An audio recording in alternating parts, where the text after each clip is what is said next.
righty, guys. Welcome back to the Left of Str8 Show Interviews, the premier podcast that shares the stories of our amazing LGBTQ community and, of course, fantastic straight allies, all from entertainment, foodies, books, music, and advocacy. I'm your host, as always, Scott Fullerton, and let's start talking. Welcome back, everyone. Today, I am thrilled to have the multi-talented Nathaniel Dolquist on the show. Nathaniel's an actor, writer, producer, and educator who's made waves with his exciting web series, Hulkling and Wiccan, Love is Power. It's a fan-driven show celebrating two beloved characters from the Marvel Universe. And beyond his work in the superhero realm, Nathaniel's graced the stage in productions like Tarzan, has been a dynamic force in both theater and on screen. Using his academic achievements, he started an amazing mentoring academy as well. So I can't wait to dive into his journey through acting, storytelling, and the passion that drives his creative work in the LGBTQ space. But first, take a look. What are some of the cons in two superheroes living together?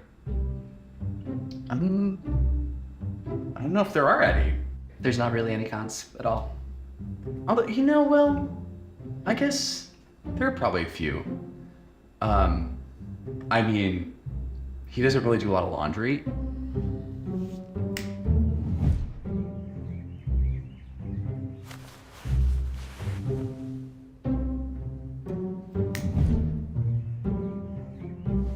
He uses his magic to fold the laundry. He uses his magic to do the dishes. He uses his magic to vacuum. Why don't you do that too? Who likes doing chores? I like doing chores. Well, I don't like doing it, but I have to because I don't have powers like that. Well, that's your problem. I have tried to get him to wash this thing so many times. And it may be a magical object, babe, but it really needs a dry cleaner. It's so inconvenient to have this smelly thing in our closet. You know what's inconvenient? I had to keep a bottle of Febreze in our closet because Morning wing is inconvenient. I told you, I can't control that. Morning wing is when Hulkling wakes up first thing in the morning and has a very hard wing. I'm not saying you can't control it, but it's very much a con. Okay. To have a wing wake you up first thing in the morning, not showered. Okay, would you like to try showering with my wing sometime? I have.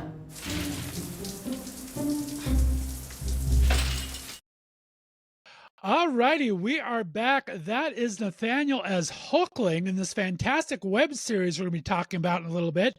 Nathaniel, welcome to Left of Str8 Show Interviews, my friend. How are you? I'm great, Scott. Thanks so much for having me. Great to be here. Well, I'm excited to have you. I was following, the series has been out for a little while now, and I remember following it back in the day and have not had a chance to get you on, but I'm so excited you have a little time. I know it's your busy season, so we're going to talk about all of that. But I do like to ask two questions for first-timer virgins here on Left of Str8 Show. First, tell my listeners a little bit about where you grew up and what kind of a kid were you? Oh, yeah. So I spent half of my childhood in Kansas and the other half in Colorado. So I moved from Kansas to Colorado in 7th grade. At the time, both of my parents were Presbyterian pastors. So my dad had a new church that we moved for. Yes, indeed. They're great though. They're great though. It's been quite a journey. But yeah, so I grew up in Colorado and I was a big theater kid. And so, when kind of like everybody else, I graduated from high school in 2010. So if you kind of think about what the world looked like at that time, when I was 14, like Wicked had just come out. Right. And so Book of Mormon was new, Wicked was new, like all of these people that we now know as like sort of standards of the musical theater world were young. And like, people like Sutton Foster had just started their careers and Idina Menzel had just started her career. And so I was so inspired by what I saw in the musical theater world that my dream was always to move to New York City. So I, worked really hard in school and my senior year got into Yale. So I attended Yale University. And as soon as I was done there, moved straight to New York. So I lived in New York for quite a bit. And then a fun little fact that's a whole other episode is that in 2020, I booked a cruise ship job. And at the beginning of March in 2020, embarked on a cruise ship. And I got stuck on that cruise ship as a singer for 2 months in Barbados. We did not suffer. That's not the time of the year you want to be on a cruise ship, but there's a little historical thing going on then. Yes. Indeed, yes. So that was quite an adventure. And after that experience, I tried to move back to New York City, went back in the middle of COVID and was like, yeah, this is not it right now. So I moved back to Colorado for a little bit, and a couple years later moved out here to Los Angeles. So now I'm in Los Angeles and really love my life out here. So it's quite different from the sort of music and theater scene that I was in New York. It's much more film and television based, but I really love it here. So here I am.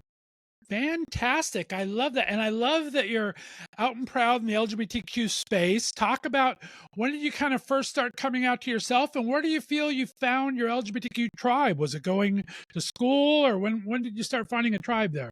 Oh, what a great question. So I was very much not out in high school. I lived in suburban Colorado, and I just didn't know. I didn't know. It was the, 20 aughts, whatever. And in white suburban Colorado, there was not a lot of representation that I could see, and certainly not a lot of people who were mentoring, people or making safe spaces for LGBTQ kids. And I'm so happy to say that has since changed in the neighborhood that I'm from. In a lot of places, a lot has happened in the last decade or so. But I came out as, I identify as queer now. The umbrella sort of like of that word really feels authentic to me. And but the worst bullying I ever encountered as an LGBTQ person was at Yale, actually. And Really? There were a lot of out gay people from the East Coast who said, "Why aren't you out? Like, you should be out. Like, how dare you?" And I wasn't ready. And it was extremely damaging. And it was really rough. And so, I worked through that, as I got older in college. But then when I moved to New York City, that's where I really found the space to be myself and sort of explore all of that.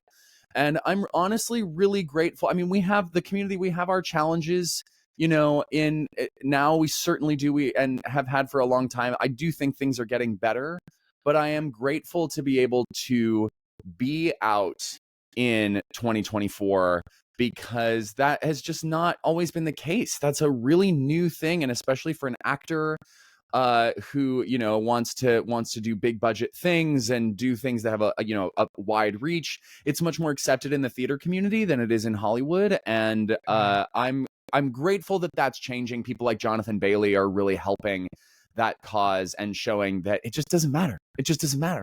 Just make your art, do your thing, tell your stories, and maybe we can care less about this kind of thing. But I am very grateful for the people who have sort of set the stage for that, because as a young person coming into this industry, it's I really see the way that other people have struggled and have had to hide who they are in order to have careers and do the thing that they want to do. And I'm grateful that that's changing bit by bit.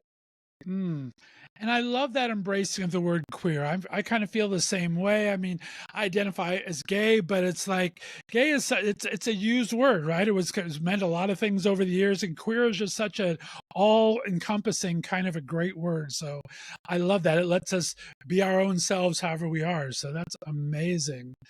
And it's got to be a bit of a difference in LA, because theater community is so tight. And the thing that I've been doing this for 9 years now, interviewing all my friends from the entertainment industry and everything. And theater community in New York is very cooperative. Everyone's rooting for the other person. Everyone's really making sure everything. And I'm sure you've found in LA, if you're doing independent things, that's great. Everyone's helping. I'll cater this, I'll DP this, I'll do that in independent products. But in the overall arc of everything, it's very much, okay, I'm in competition with this person. I got to do this. It's very different kind of an animal. How is that adapting to the LA art scene that way? That's a good point. I think there's always going to be competition, toxicity, people trying to put each other down, no matter where you are. Queerness has been celebrated in the theater community openly for a very long time. And so I just honestly think theater people are better at it. They're just better practiced. They're very accepting. They're very expressive. Not all film and TV actors are, over the top emotional or expressive, because it is a different style and a different art form.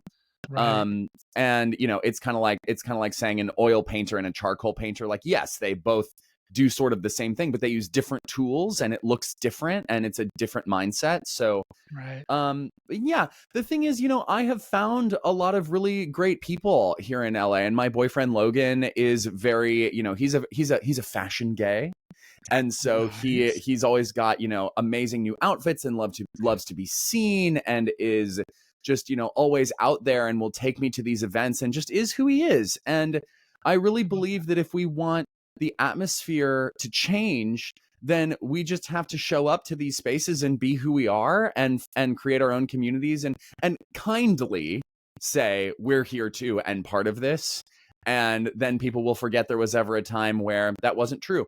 And as a teacher, I see a lot of these Gen Z and Gen Alpha. I can't believe we're there already, but Gen Alpha kids, and it's just a non-issue for them. It's just a non-issue. People just are who they are. They don't need these labels in the same way that like my generation, my millennial generation kind of did. That was very helpful for us to sort of like figure out who we are. And they're kind of like, who cares? My hair is blue. Like, I don't, and I think that's just fantastic. And my hope is that as those three generations sort of come into their own, come of age, gain positions of power within companies, within society, all of this stuff, that it will just start to be baked in. It will start to be part of, what society and culture looks like. That is my hope. And I do believe that will happen, because everybody that I know and the students that I teach, the kids are all right. They really are. Say what you will about Gen Z. They really let you live and let live. So Right. That's so well said. And I love that. And getting back to the teaching, I want to talk about Kingfisher a bit. I mean, Yale, I'm sorry about the experiences going there, but it seems like you really understood the academic part of the exercise while you're there. And now you're mentoring and helping these students kind of move on. And like you said, everything's changing so much. I mean, I was very closeted kid growing up, and I was just a little at the end of the age. I'm a little older than you. I'm a bear of a certain age.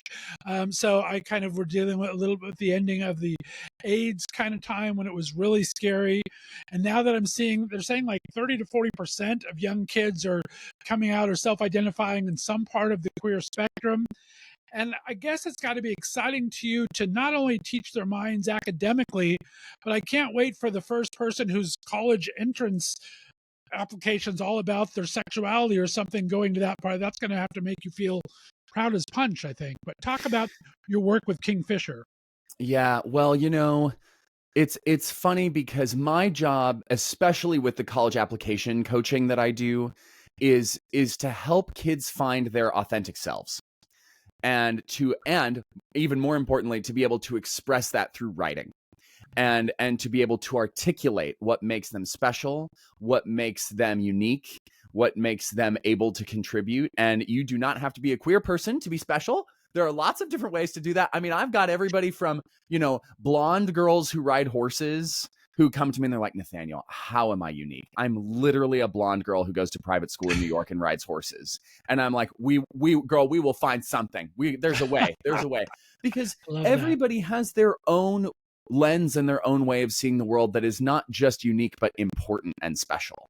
And my work as a mentor is to help those kids learn how to say it well and articulate that.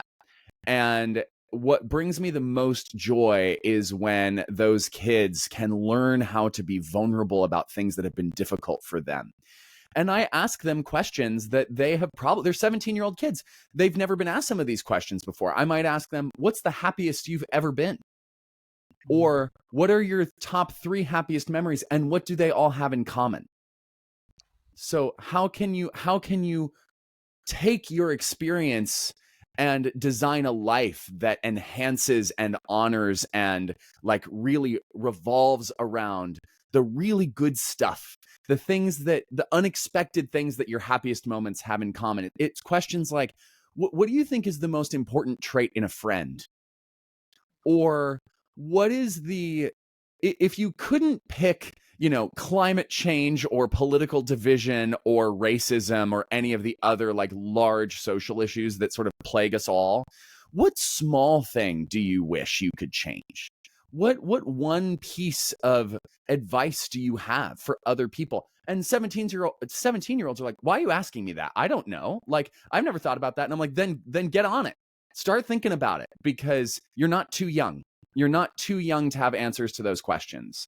And it's challenging for them. It's very challenging for them. And I push them hard because I believe that, you know, I've had some wonderful, wonderful mentors in my life. And the most valuable thing they did for me was push me and ask me questions about figure yourself out, and then figure out how you're going to use what you're good at to help other people. How are you going to make the world a better place in a way that brings you joy?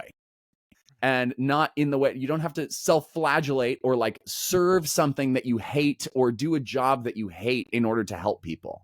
Being yourself and bringing your full self, whatever constellation of things that looks like, into a room is how you're going to contribute and make the world a better place, because we need your perspective. And you must do it kindly.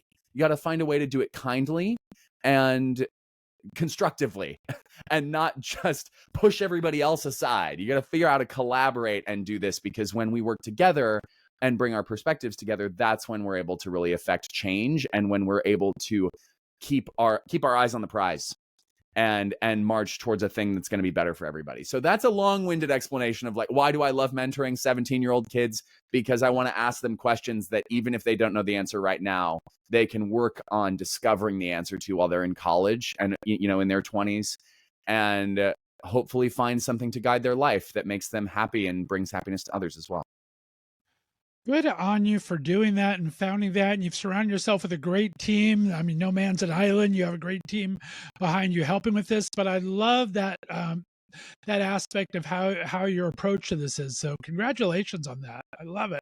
Thanks. I just want these kids to be happy and to live meaningful, deep lives where they perform meaningful work for themselves and others, and also have the skills they need to do what they need to do. You got to be able to write an email. You got to be able to articulate what you want and what you need in a written format. It's a very valuable skill. So I am very grateful that I get to teach them that, and see their improvement is really wonderful for me. There you go. We need to have that in today's society. That's for sure. Let's get into a little bit of your creative works. I saw your Tarzan, and then reading the background. I mean, you had kind of a circus background and everything. How did that help that role? That had to be kind of fun to combine two loves there. Oh, I had a great time with Tarzan last year. I played Tarzan in Disney's Tarzan the Musical at Moonlight Amphitheater, Moonlight Stage, just north of San Diego in California. And when I was on I did not have any circus experience. I was a ballet dancer. And then when I was on the cruise ship and we got stuck, there were 3 circus artists on the ship, and I watched them train. And I was not allowed to touch the equipment because I was not on the insurance, which is a very good reason.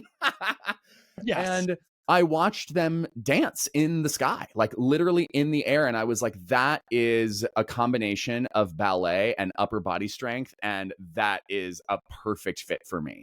So during COVID, I trained and, you know, found some coaches and started going to Las Vegas to train with Cirque du Soleil, and acquired a level of skill and really loved it. Training for circus is very difficult. It is extremely taxing on the body. And I mean, if you think about what Olympic gymnasts do, it's like that, but usually you're using an apparatus. So Right. I do aerial straps, but you know, there's also rope and lyra and all of these other apparati that people use. And you get to pick either bruises or abrasions, depending on which apparatus you pick. And you just got to get used to it, because that's kind of the nature of the beast. But I developed those skills and started choreographing my own work on aerial straps and really loved it. And then went into a Tarzan audition in San Diego and was like, if you guys want a guy who can fly, I'm right here. And we used it. Our flight coordinator was the guy who did Peter Pan with Kathy Rigby on Broadway. He's one of the top professionals in the field. And wow, did we have a blast. And, you know, I climbed one rope. There was only one rope. I didn't get to do any strap stuff, but we did, because we needed to use carabiners for safety and stuff. You know, it's not Cirque du Soleil. It was musical, so it was a little different. But wow, was it fun. And I just had such a wonderful time performing for like 2,000 people every night for a part of the summer. And I loved it. It was wonderful. That's amazing. Well, let's get into Hulkling and Wiccan. Tell me how this kind of manifested itself to you. Were you a fan of comics before this? Were you looking for a project? Tell me how this kind of came to your attention to start with. Yeah, so not after Tarzan, during Tarzan, I thought to myself, I need a project right after this, or I'm gonna get so depressed. As an artist and a creator, if I'm not actively working on something, that energy spirals down into something much less pleasant, and I can get very antsy and very irritable if I'm not creating something. And so I had loved Hulkling for years. I'd seen some, a couple of comic panels, some fan art of him and Wiccan. I was like, who are these guys? Came to discover that they were Marvel superheroes who, as of last night, it would appear that Wiccan is officially in the MCU after our Agatha episode last night, which was hugely emotional for a lot of people I know. And my phone just exploded all night. And I'm very, very grateful that they seem to have added him in. And of course, we'll find out more about the flavor of Wiccan that's in the MCU now here in the next couple weeks. But yeah, it was just very, I really wanted to do a Hulkling and Wiccan project, and I didn't know if they were going to put him in the MCU or not. And I thought this character is a real like self-insert for me. For Hulkling, there, a lot of guys identify with Wiccan. I really identify with Hulkling and sort of his character and what he goes through and all this stuff. And I wanted to embody him. So I called up my friend Evan, who played Wiccan, and we had some chats about it. And I said, well, let's do a photo shoot. Like, I'll get some wings made. We'll like do a photo shoot. And he's like, why are you pulling your punches on this? Like, are you afraid that Marvel's going to like slap you down? Which I totally was. And he said, why don't you tell the story you want to tell? And, if there are consequences, deal with them later, which I would not necessarily recommend as a strategy, but it was what I chose to do. So we had the costumes made. I found somebody who could paint me green. And my fun little fact about the whole series is we improv'd the whole thing. Wow. So That's Evan and I, we got to know the characters. We read as many of the comics as we could get our hands on. I got the whole stack back there. And all of the interviews for the first, 5 episodes were all improv. They were all improv. And yeah, we knew what shot we wanted to get, and we wanted to set some stuff up. And some of it we did plan, but all of the dialogue is improvised. And the only thing that we scripted was the voiceover stuff for episode 6 at the very end. And I think that was really key to what it became, because what I wanted to see was a healthy, kind, supportive, but still ribby. I mean, gay relationships always have a little sass in them somewhere. right. And I really wanted to see that relationship on screen. And so I think that improvisation really lent itself well to seeing the chemistry and the dynamic between those two characters, especially given the budget that was made up of just how much money I could scrape together for myself. We didn't have any investors. I funded it all myself and paid everybody. And then I worked on it in post for several months. It came out a little later than I wanted it to, but I was really just humbled and floored by the reaction to it. People have really loved it. I'm very grateful to all the people who have watched it, who continue to support it, because I just made it myself. I mean, I brought my very talented friends on board to help me do it, but that was a project that I funded with my own blood, sweat, and tears. And I'm so grateful that it has resonated with people and that people have seen themselves represented. And I do hope that Hulkling and Wiccan both appear in their relationship together in the MCU in the future. And I'm sure Joe Locke will do an amazing job. And I think that it's really important, and it's time. It's time for that relationship to be seen for people. So.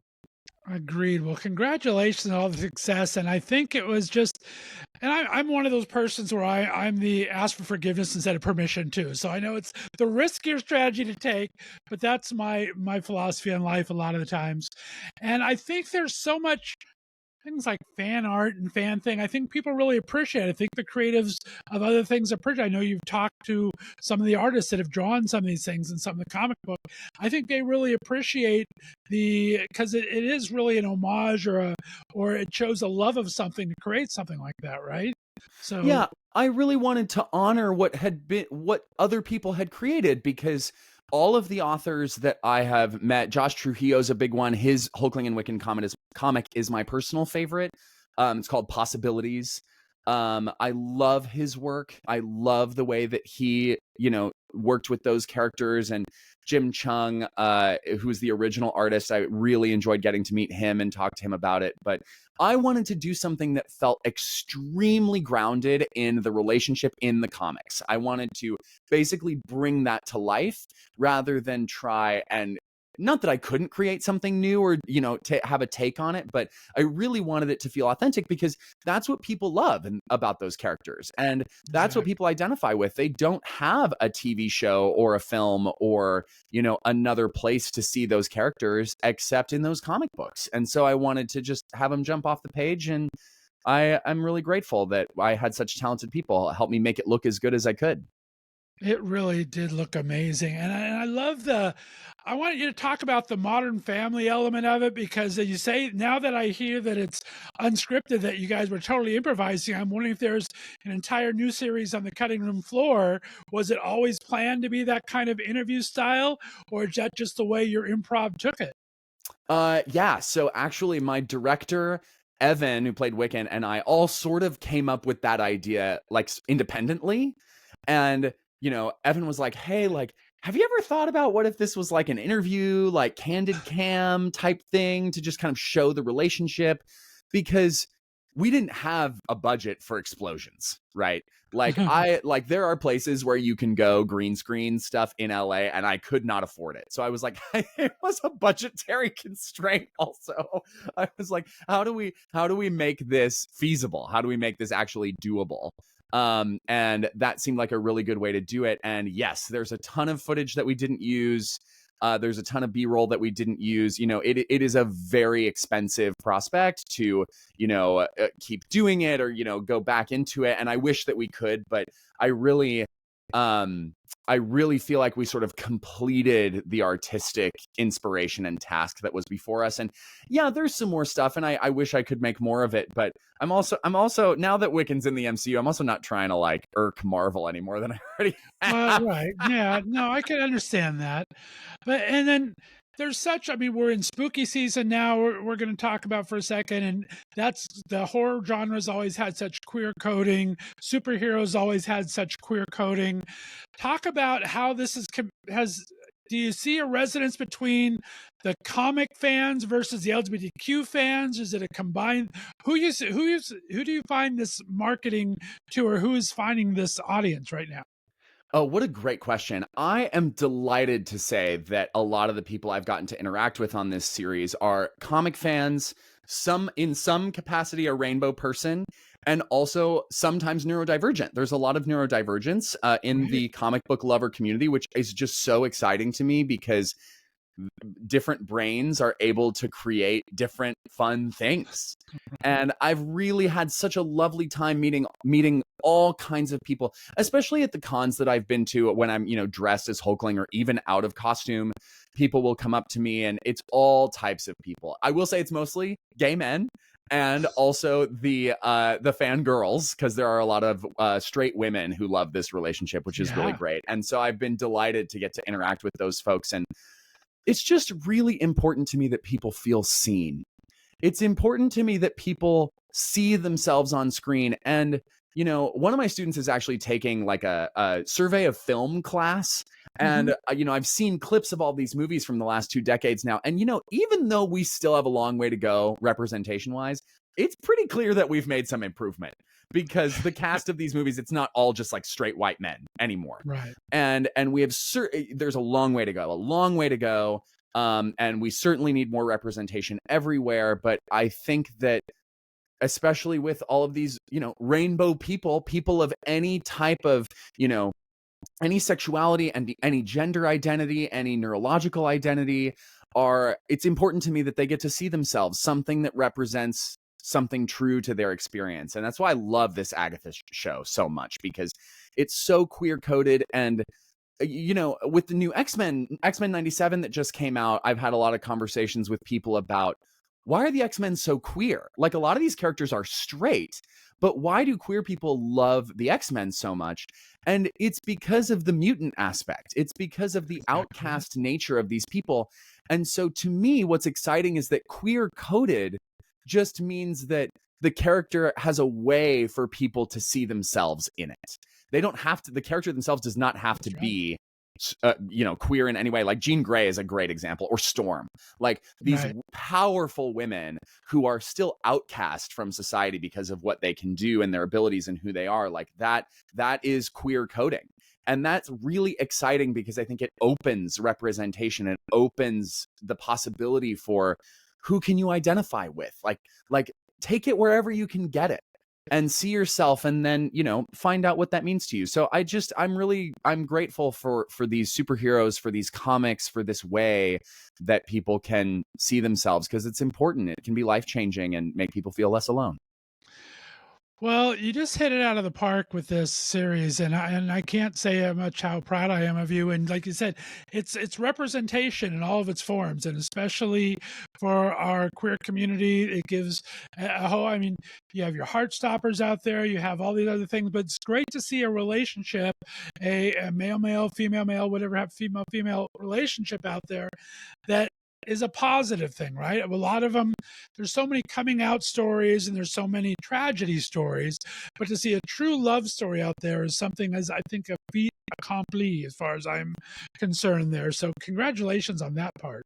Thank you so much. It was very intentional that I wanted to show what a kind, supportive, yes, there's some joking, yes, there's some ribbing, but two people who would do anything for each other in this context and have it not be sad, to have it only be something that people can say, that's a model for a relationship type that I want. And it includes being kind to the other person, because as we know, there is some cattiness in the queer community from time to time, all the time, really. And I want to show people that that is not the only model for a relationship. There are lots of ways to have a queer relationship, and it's whatever works for that person. But I think we would all be happier if everybody went into partnership with someone else asking, how can I love this person in the way that means something to them?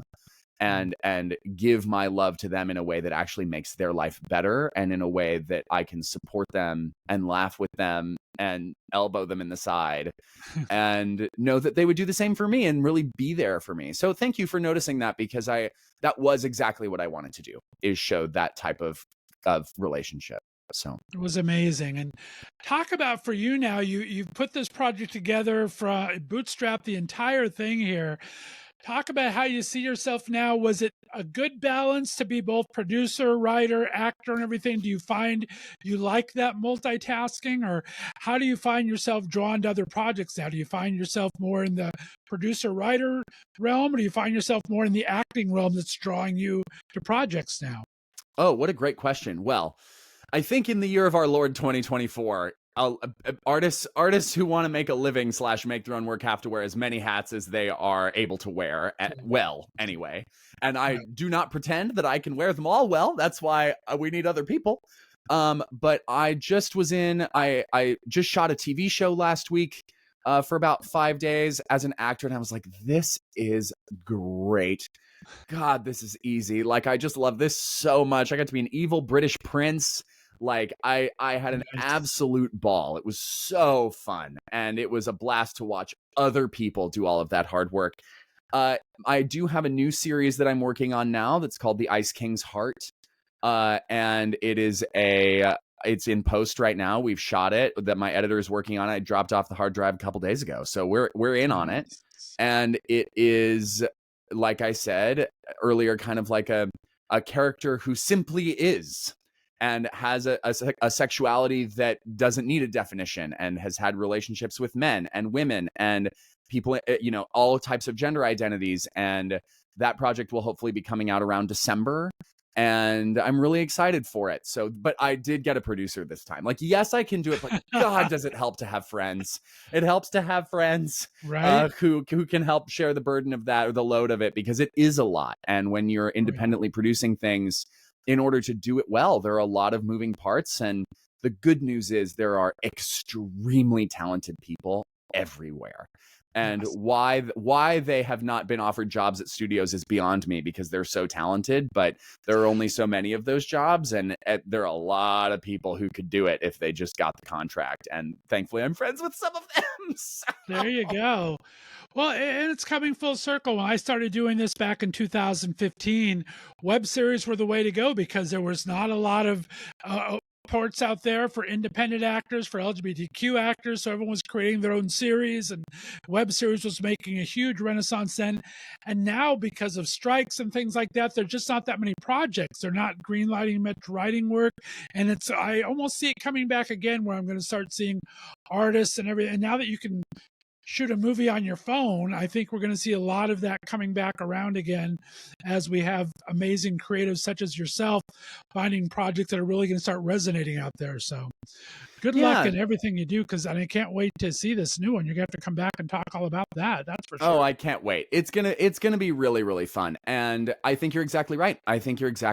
And the really good news is that anybody who wants to tell a story or make something has access that is brand new. I mean, truly just like a new and wonderful part of being alive right now is that artists have this type of access to make what they can make, and talent will out. I mean, I've seen a lot of people make stuff and it gets really big online, and sometimes they spend a lot of money on it, sometimes not very much at all. But the thing is, you have distribution, you have a way to get it to people. Right. And if you can make it and make it well and get it out there, and yeah, you might have to learn some marketing skills. You might have to learn how to use social media or YouTube or whatever.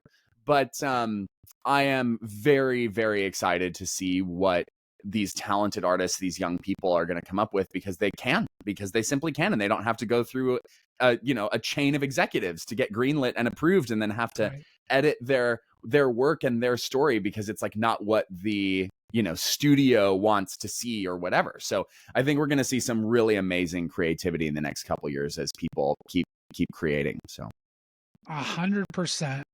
Well, Nathaniel Dolquist, it's been an absolute pleasure getting to know you. I can't wait to have you back many times to talk about future projects.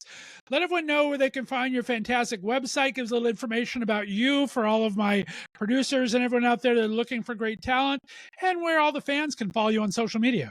Thanks, Scott. Yeah, my YouTube and Instagram and TikTok are all the same. It's at Nathaniel Dolquist. And you can go to nathaniel.dolquist.com. There's some stuff on there too, but I'm big on the videos right now. So that's where you're going to find all of my stuff. Kingfisherprep.com is my tutoring company's website, and that's kingfisher.prep on Instagram and TikTok. We do some cool stuff on there too, but I would really I love meeting new people, and it's really lovely to see people engage with what I make, because that's what I make it for, is for other people and for myself, for my own expression as well. But it is really a delight to get to meet people and hear how, if they've seen it or if they liked it, that kind of thing. So thanks so much to everybody. And yeah, I'm around. So find me on those platforms. I'm always on. There you go. All right, Nathaniel Dolquist, stay on the line for me. Guys, be sure to follow this great work. If you haven't seen the Wiccan series yet, you can catch the entire thing. We'll have a link down below. We appreciate you tuning in every time Left of Str8 Show interviews. We will see you next time. Have a great rest of your week. Bye-bye. Thanks for listening to The Left of Str8 Show. Be sure to subscribe on your favorite podcast distributor, and please give us a 5-star rating so more listeners can find us. You can follow us on social media, and be sure to check out our website for contests and other news and information. See you next week.